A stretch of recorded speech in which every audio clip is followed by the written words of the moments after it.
which was planted and nailed to the floor.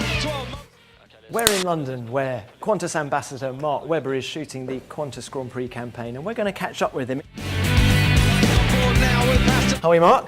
Good, mate. How are you? Good to see you. So, 12th season in Formula One. That's flown by. Talk to us about Melbourne. The Melbourne Grand Prix is one of the best Grand Prix. It's so well turned out. It's phenomenal. The transport for people to get in and out, whether you're a journalist, photographer, mechanics, drivers. I see it as the Australian Grand Prix, one of the only events in the world where Barney trusts the organisers to have so many other events on around the Formula One schedule, because they're so well organised that they can do that.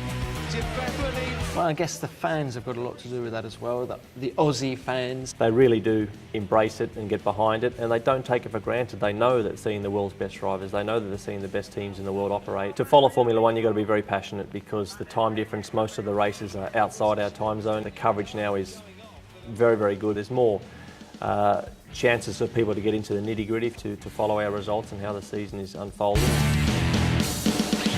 Is it a challenging track? Melbourne's a very specific circuit. It requires a unique setup, if you like. The cars basically understeer a lot, so the front of the car doesn't really work that well because the layout of the circuit, also the way the asphalt is. So we all know that, all the teams know that going there, and it's really an area which we focus on, trying to get the best result and balance out of the car when we get there.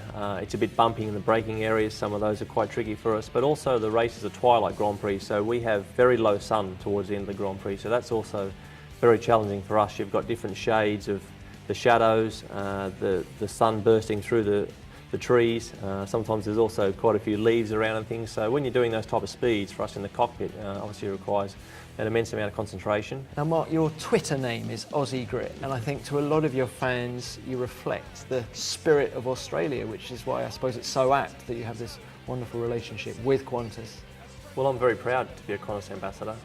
They are synonymous with Australia. They just say it's arguably the most famous brand we have from Australia. It's over 91 years. It does make me proud that I am associated with Qantas, and they have done some amazing things over the years, like you say, with the Grand Prix. The flyover is really cool. They do the 1,000 feet with the big bird there coming over the top of the grid there, so that's really, really unique. It's a brilliant partnership. I love it. I love doing the work with the guys. I'm proud to be Australian. Well, Mark, from everyone at Qantas, best of luck in your home Grand Prix. Get that podium. We'll all be rooting for you. Thanks very much, mate.